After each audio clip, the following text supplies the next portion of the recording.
గురుస్వామి గారు కన్యస్వాములు బాగా తినాలి అని చెప్పి వడ్డిచ్చేటప్పుడు కన్యస్వామి తిను అని చెప్పి ఫోర్స్ చేస్తారు. ఇది కరెక్టా? ఇది ఎంతవరకు కరెక్ట్ అండి? వాడు ఎక్సెల్ పొట్ట ఉందనుకుందాం, మామూలుగా కన్యస్వామి ఉంటే కూడా అది ఎక్సెలే ఉంటుంది, కానీ అది 4XL కాదు. వాడు ఎంత తింటాడో అంతే తింటాడు. వడ్డిచ్చేవాడి సొమ్ము కాదు కదా అది. ఆ పూజ చేసే దాత ఎక్కడో ఉంటాడు, వీడి దారిలో పోయే దానయ్య ఒక్కొక్క బకెట్ తీసుకొచ్చి కన్యస్వామి తిను ఫోర్స్ చేస్తూ ఉంటాడు. ఆ స్వామి తినాలా తెలియదు, తినకూడదా తెలియదు, ఎక్కువైపోతే వాంతికి వస్తుందా తెలియదు. ఎందుకురా ఈ మాల వేసుకున్నాం, ఎందుకురా పూజకు వచ్చామని వాడు ప్రతిరోజు బాధపడడం. ఇలాంటివన్నీ చేయకండి. ఇక మీద కన్యస్వామిగా ఉన్న వాళ్ళు నా వీడియో చూస్తున్న వాళ్ళు చెప్పండి, ఎవరైనా మిమ్మల్ని ఫోర్స్ చేసి బలవంతంగా వడ్డించారా, వాడి చేతిని లాగి అలా మీ ఆకులో కూర్చోబెట్టేసి మీరు లేవండి తినని చెప్పండి. ఏం దోషం లేదు దానివల్ల. మీ కన్యస్వామి ఎంత మాత్రం ఎక్కువ తినలేదు. సాత్విక ఆహారం కొంచెమే తినండి. మీరు తినరనుకుంటే చెయ్యి అడ్డంగా పెట్టండి, నేను తినను అని చెప్పండి. ఏ దోషం లేదు దానివల్ల. శరణమయ్యప్ప. స్వామి గురుస్వామి యొక్క అయ్యప్ప స్వామి ఈ పట్టబంధం ఇక్కడ వేశారు చూస్తారా, ఈ పట్టబంధం ఇక్కడ ధరించున్నారు కదా, దీని అర్థం ఏంటి? దీని పట్టబంధం అంటారు. ఎందుకు ఇది ధరించారు? దానికి ఏమైనా విశేషం ఏమైనా ఉందా? దీనికి శాస్త్ర ప్రమాణం ఏమైనా ఉందా అంటే, పందల రాజా వారికి ఈయన వరం ఇచ్చారు.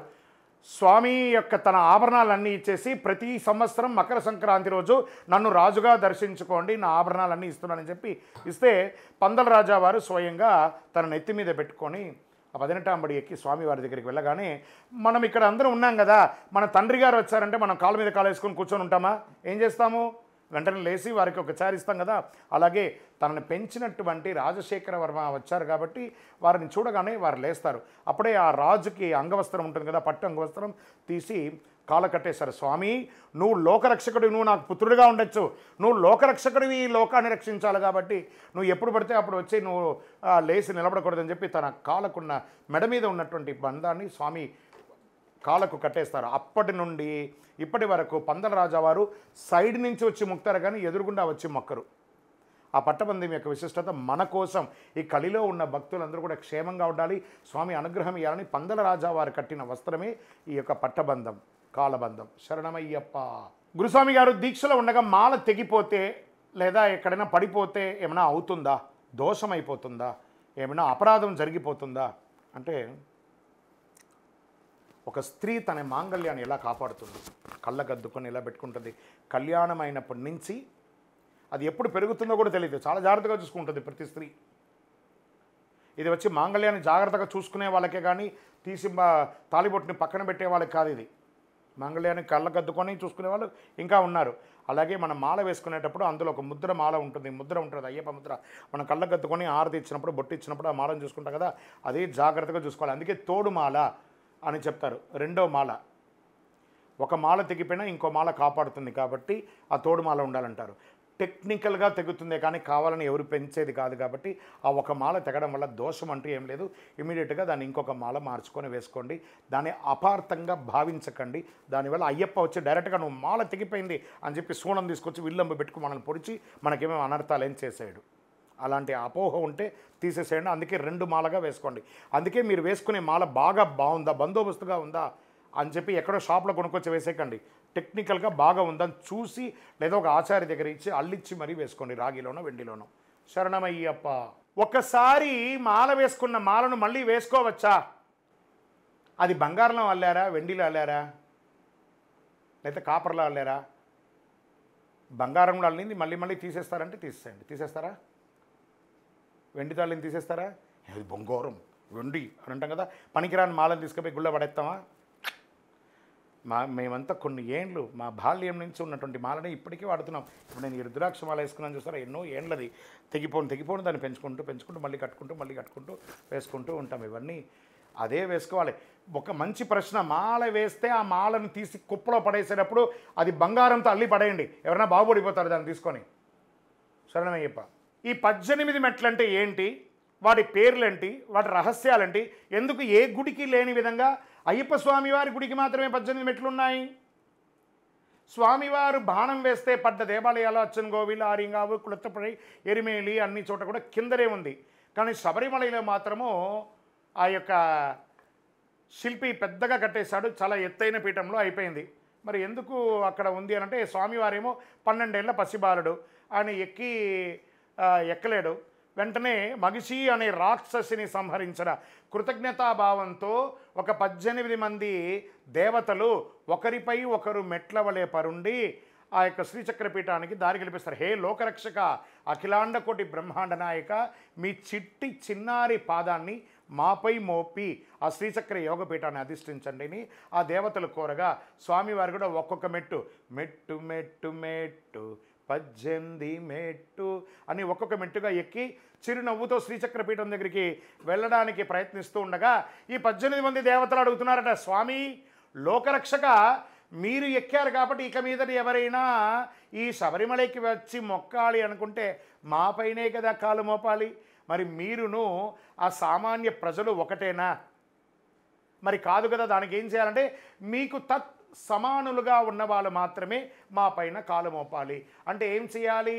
ఒక మండల కాల బ్రహ్మచర్య దీక్ష ఉండి సదా సర్వకాల సర్వావస్థలందు మీ నామస్మరణ ఓం శ్రీ స్వామియే శరణమయ్యప్ప అని తారక మంత్రంను జపిస్తూ మీ పావనమైనటువంటి ఇరుముడిని ధరించి ఎక్కిన వాళ్ళకు మాత్రమే 18వ అంబడి మీద అర్హత అంటారు. తదాస్తూ అంటారు స్వామి. స్వామి అని అంటారు మళ్ళీ 18 దేవతలు. ఏమిటయ్యా అంటే, మరి కొంతమంది నేను కాల్ మండలం, అరమండలం, ఈ మండలం, ఆ మండలం అని అంటుంటారు కదా, మరి అవన్నీ లేదు, కాంప్రమైజే లేదు. ఒక చిన్న పాప ఉంది అనుకుందాం, ఒక దీపం పెడదాం, ఆ దీపం దగ్గర వెలిగే దీపంలో ఆ పాప చేయి పెడితే కాలుతుందా కాలదా? కాలుతుంది కదా. పెద్దవాళ్ళు పెడితే కాలుతుందా కాలదా? కాలుతుంది కదా. వృద్ధాప్యంలో ఉన్నారు కదా, వాళ్ళు పెడితే కాలుతుందా? అగ్నికి తారతమ్యాలు లేవు. అలాగే 18వ అంబడికి తారతమ్యాలు లేదు. సగం మాల, పావు మాల, ఒక మాల, 2 మాల ఈ వేసుకున్న వాళ్ళందరికీ అగ్ని, ఆ 18వ అంబడి అగ్ని దహించక మానదు. మరి ఏం చేయాలయా అంటే, దూషించు వారికైనా మేలు చేయు స్వామి నీవే. 18వ అంబడి మీద ఎక్కడానికి 41 రోజులే కానీ స్వామిని దర్శించడానికి దీక్ష లేదు. పక్క మెట్ల ద్వారా కూడా వెళ్ళి దర్శనం చేసుకోవచ్చు. దీక్ష తీసుకున్న వాళ్ళతో పాటు ఒక సివిల్ స్వామి ఇద్దరు వస్తారు, ఆయన కూడా దర్శనానికి వస్తారు కదా. మరి పక్క మెట్లో నుంచి వెళ్తారు కదా, పక్క మెట్లో వెళ్ళి దర్శనం చేసుకోండి. వేసుకుంటే 41 రోజులు లేదా సివిల్గా వెళ్ళండి. ఈ పావనమైనటువంటి 18వ అంబడి యొక్క పేర్లు ఉన్నాయి చూసారా, ఇవన్నీ రహస్య దేవతలు కాబట్టి వాటికి పేరు బయట చెప్పడం ఉండదు. అక్కడ తంత్రివర్యులు కానీ పూజ చేసే వాళ్ళు కానీ ఉపదేశం పొంది ఆ మంత్రాన్ని లోపల చెప్పుకుంటూ దాని ముద్ర రూపంలో పూజ చేస్తారు కాబట్టి దానికి పేర్లు బయట చెప్పడం ఉండదు. మీకు ఇష్టం వచ్చిన దేవతల పేరుని మీరు పెట్టుకొని పూజించుకోండి, దోషం లేదు. శరణమయ్యప్ప. గురుగారు, ఇరుముడి కట్టుకునేటప్పుడు కొబ్బరికాయలను ఎందుకు నెయ్యిపోయాలి? ప్యాకెట్లో తీసుకెళ్ళచ్చు కదా, బాటిల్లో తీసుకెళ్ళచ్చు కదా. కొబ్బరికాయని మనం ముట్టుకుంటే ఎలా ఉంటుంది? గరుగ్గా ఉంటుంది కదా. ఆ గరుగ్గా ఉన్నటువంటి కొబ్బరికాయని అలా నూరి, ఇది ఒక శరీరం, కొబ్బరికాయ అనేది శరీరం స్మూత్గా అయిపోతుంది. అందులో ఉన్నటువంటి నీళ్లను తీసేసి ఆ దేహంలో ఆత్మ నింపుతున్నాం, నెయ్యి అనే ఆత్మను నింపుతున్నాం. దేహంలో నెయ్యి అనే ఆత్మను దాంట్లో నింపి ఆ పరమాత్మ అయినటువంటి స్వామివారికి అభిషేకం చేస్తాం. అభిషేకం చేసిన తర్వాత ఈ నెయ్యి దేహంలో ఉన్నటువంటి ఆత్మ వెళ్ళిపోయిందంటే ఏమవుతుంది? పరమాత్మలో కలిసిపోతే ఇది శవం అయిపోతుంది. ఈ కొబ్బరికాయను అందుకే అక్కడ అగ్నిగుండంలో వేసి కాలుస్తాం. కాబట్టి కొబ్బరికాయ ఏమంటే గుణం, పవిత్ర గుణం, మంచినీళ్ళు ఇస్తుంది, ఆరోగ్యాన్ని ఇస్తుంది, మనకు మంచి సంకల్పాన్ని ఇస్తుంది. పరోపకారం కోసమే పుట్టినటువంటి ఒక కాయ ఏదైనా ఉందంటే అది కొబ్బరికాయ మాత్రమే. అందుకని కొబ్బరికాయలో నింపడం జరుగుతుంది. శరణమయ్యప్ప. గురుగారు, మేము పీఠంలో పసుపుతో గణపతి చేస్తూ ఉంటాము. ఇది రోజు చేంజ్ చేయాలంటే రోజు చేయాలి, లేకపోతే నల్లబడి డాంబరెక్ అయిపోయి మొదటి రోజు పసుపుగా ఉన్నది ఆ మరుసటి రోజు ఆఖరి రోజుకి ఏ కలర్లో ఉంటుందో తెలియదు. కాబట్టి అది పెట్టాలా పెట్టకూడదా కూడా ఆలోచించుకోండి. పెడితే రోజు పెట్టండి, పెట్టకపోయినా కూడా దోషం లేదు. శరణమయ్యప్ప. ఎరుమేలి అంటే ఏంటి? ఎరుమేలిలోనే ఎందుకు పేటై తొల్లుతారు? ఈ ఎరుమేలి అనే పేరు ఎలా వచ్చిందంటే, ఎరుమేలి కాదండి, ఇది ఎరుమై కొళ్ళి. ఆ యొక్క మగిషి అనే రాక్షసుని సంహరించిన వనం అది. స్వామివారు ఆ యొక్క వేటకు వెళ్తూ ఉండగా ఆ యొక్క సైన్యాలంతా కూడాను కాట్టాల వేషధారియే. శరణమయ్యప్ప అని శరణఘోషలో ఉంది. ఆ యొక్క ఆకులు, అలములు, రంగులంతా వేసుకొని స్వామి తిందగతో అయ్యప్పన్ తిందగతో అని పాడుతున్నాడు. తిందగతం అనేది ఒక శబ్దంగా ఉంది, కానీ స్వామి తిందగతం కాదు. స్వామి నిండే అగత్తువోం, అయ్యప్పన్ నిండే అగత్తువం అంటే నాలో ఉన్న నన్ను నువ్వు తీసేయి, నీలో ఉన్న నిన్ను నేను తీసేస్తాను అనే అర్థం దానికి. ఎరుమై కొళ్ళి అని అంటారు, ఎరుమేలి అంటే. ఆ యొక్క స్వామివారి యొక్క అంగరక్షకుడు అయినటువంటి బాబరన్ అని ఒక భూతాధిపతి అతను, ఆ భూతాధిపతిగా ఉన్నటువంటి అతని యొక్క స్థలం అన్నమాట అది. ఆ స్థలంలో అతను సైన్యాధ్యక్షుడిగా ఉండి ఈ యొక్క అందరినీ వేషాలు వేసుకుంటూ స్వామివారితో పాటు వెళ్ళడం ఉంటుంది. అదే వనయాత్ర. శరణమయ్యప్ప. For more videos like this, subscribe Big TV channel.